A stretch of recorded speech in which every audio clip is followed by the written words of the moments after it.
Tolong disiapkan. Sunjat bersiap bro. Beri salam.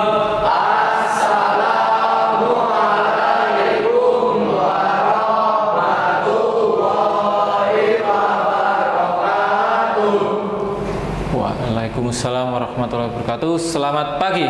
Selamat pagi, Pak. Oke. Siap kembali, bro. Nah, sebelum kita mulai acara hari ini, sebelum kita mulai pembelajaran hari ini, mari kita berdoa. Ya, mari kita berdoa. Berdoa mulai. Berdoa selesai. Oke. Sebelum dimulai lagi, saya absen dulu. 20 orang sudah lengkap, tidak ada yang tidak masuk? Oke. Oke. Hari ini kita akan masuk kembali lanjutan dari pembelajaran minggu yang lalu, yaitu mengenai alat ukur mekanik.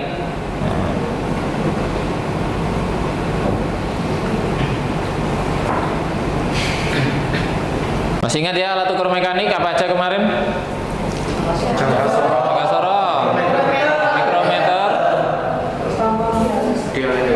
dial indikator, ada lagi? Penggaris, steel ruler masuk? Masuk. Kemudian ada? Ya. Ada apa? Thread gauge. Mari kita coba baca. Anfasa, silakan dicoba berapakah hasil 41,76. 41,76 dari mana?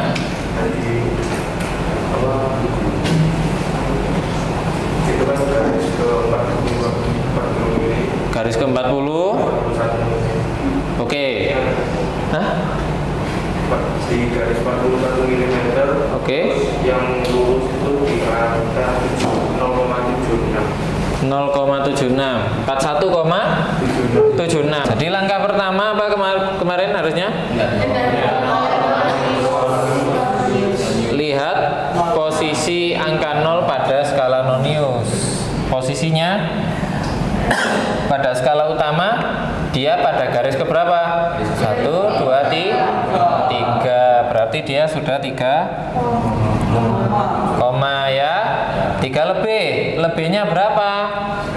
Langkah kedua kita lihat di skala nonius atau skala Vernier. Mari kita perhatikan gambar berikut. Gambar apa ini? Piston ya. Bagaimanakah cara untuk menentukan sebuah komponen di atas masih memiliki kelayakan untuk digunakan?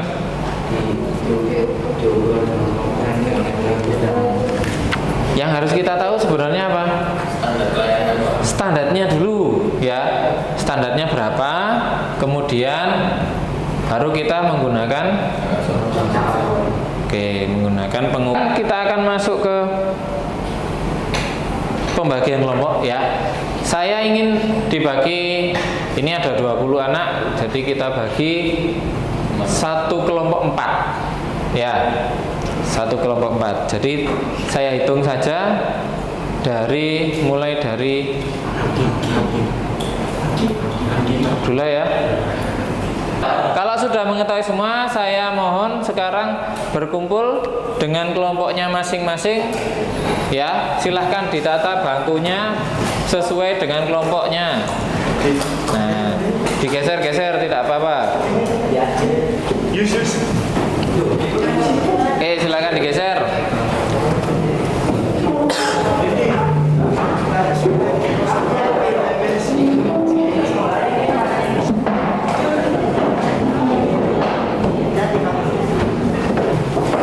Sebelum kita mulai, kita tolong perhatikan dulu ya. Jadi kita akan melaksanakan proyek ya. Proyek dalam hal ini adalah proyek untuk mencari kelayakan sebuah benda. Nah, di sini kita ada komponen yang sudah disiapkan di depan. Kita satu kelompok 2 ya, 2 komponen atau 1 nanti tergantung besarnya. Kemudian nanti kita observasi benda yang akan diukur ya. Kita observasi dulu kira-kira untuk menentukan seluruh dimensinya kita membutuhkan alat ukur apa. Nah, baru yang kedua menentukan alat ukur yang tepat. Nah, bisa jadi Anda tidak akan hanya menggunakan jangka sorong, mungkin mikrometer juga, tergantung dari dimensinya ya. Nah, jadi nanti ditentukan. Kemudian nanti hal tersebut nanti ditentukan, dimasukkan ke lembar kerja, jenis alat ukur apa yang akan dipakai ya. Kemudian setelah itu kita lakukan pelaksanaan pengujian pengukuran. Jadi nanti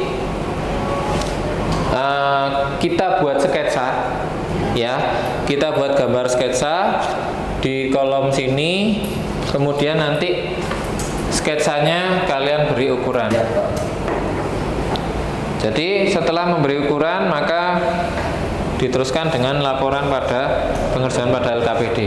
Nanti ketika sudah selesai di LKPD ini ya, sudah selesai, maka tiap kelompok akan memberikan presentasi ya, presentasi dengan menjelaskan bagaimana cara Anda melakukan pengukuran dan kesulitan-kesulitan apa yang Anda temui. Oke, bisa dimengerti? Oke, sekarang saya bagikan LKPD-nya. Tolong ditulis dulu nama anggota di situ ya. Kemudian kita buat tugas kelompok masing-masing ya. Jadi pada kelompok masing-masing harus ada tugas. Tiap anak harus ada tugas, sehingga tolong tugasnya anak kalian bagi ya. Tugas satu orang harus mempunyai tugas masing-masing, entah penggambar, pencatat, pengukur. Nah, itu memiliki tugas masing-masing.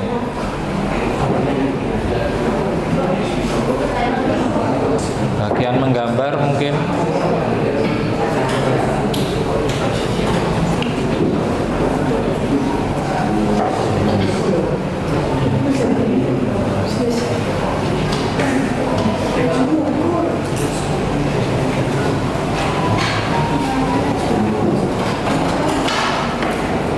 sekarang tolong satu orang tiap ketua tiap kelompok untuk maju ke depan.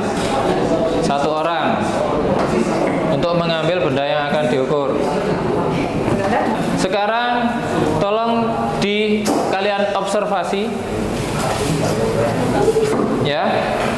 Kalian observasi menggunakan alat apa saja untuk melakukan pengukuran pada benda tersebut.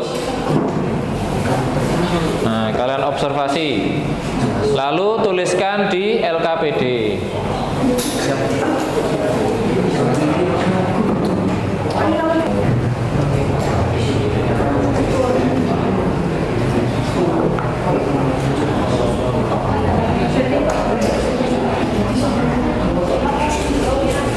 Kalau sudah menentukan alat ukur, silakan diambil alat ukur di depan.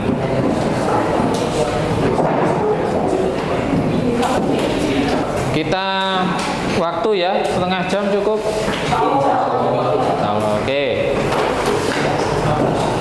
Oke, silahkan dikerjakan LKPD-nya dimulai dari sekarang. Ukurannya berapa? 1, 2, 5, 1 sampai 150. Pertama harus ngerti dulu ini kira-kira hitungan kasarnya berapa diameter. Lihatnya dengan apa? Dengan penggaris boleh. Berapa itu? Bisa 13, berarti 130. Masuk enggak? Masuk. Nah, berarti cocok ya. Oke, silahkan dipakai digunakan.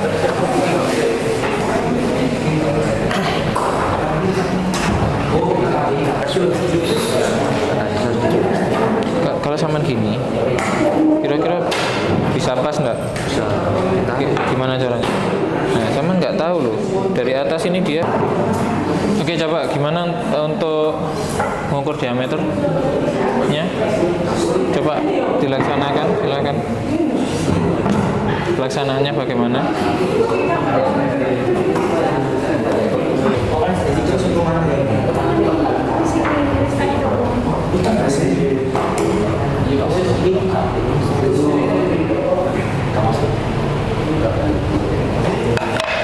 Silahkan kelompok 3 untuk maju ke depan.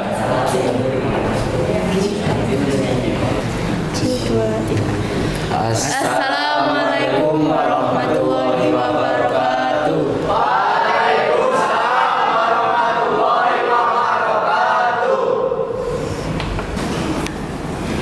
Untuk jenis alat ukur yang kami gunakan adalah jangka sorong. Untuk bagian atas ini sampai bawah berukuran 50,24 mm. Untuk bagian bawah lingkaran ini, lingkaran luar berukuran 39,54 mm.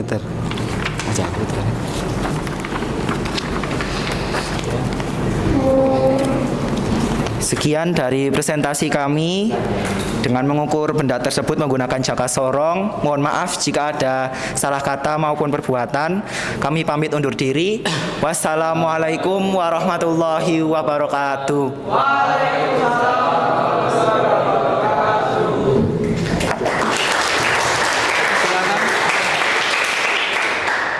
Feedback dari kelompok lain, silakan. Menambahi, ya. Apakah diameter dalam yang buat memasukkan atau menancapkan itu dihitung juga? Diameter. Kedalaman. Oke. Oh yang ini. Ya, perlu di. Ini nih. Iya. Sebelumnya kami mohon izin menjawab dari pertanyaan saudara Aji. Untuk kedalaman atau ketebalan lubang yang kecil itu kami menemukan sebesar 13,28 mm. Ya, terima kasih.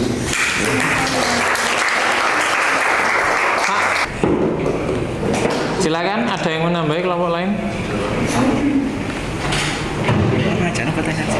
Oke, kalau tidak ada, silahkan duduk kembali. Tepuk tangan untuk teman kalian kelompok 3.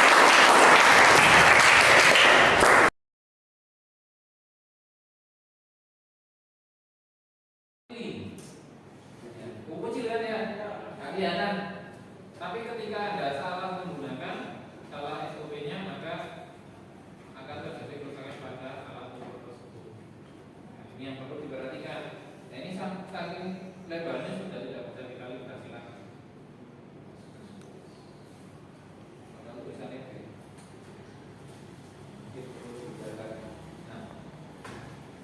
nah, seperti itu ya. Ini komplikasi atau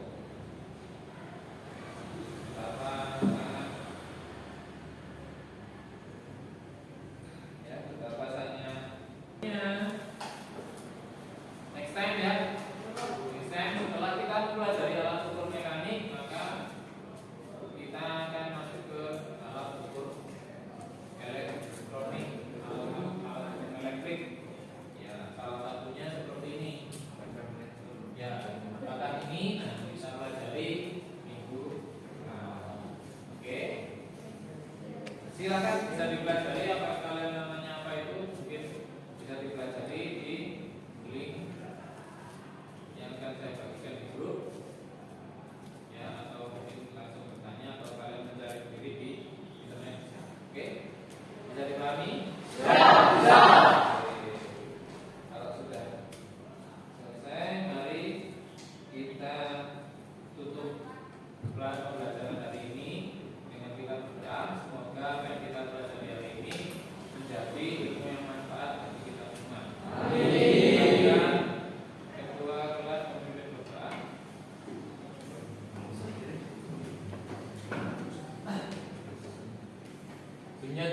siap gerak. Doa mengakhiri pelajaran mulai.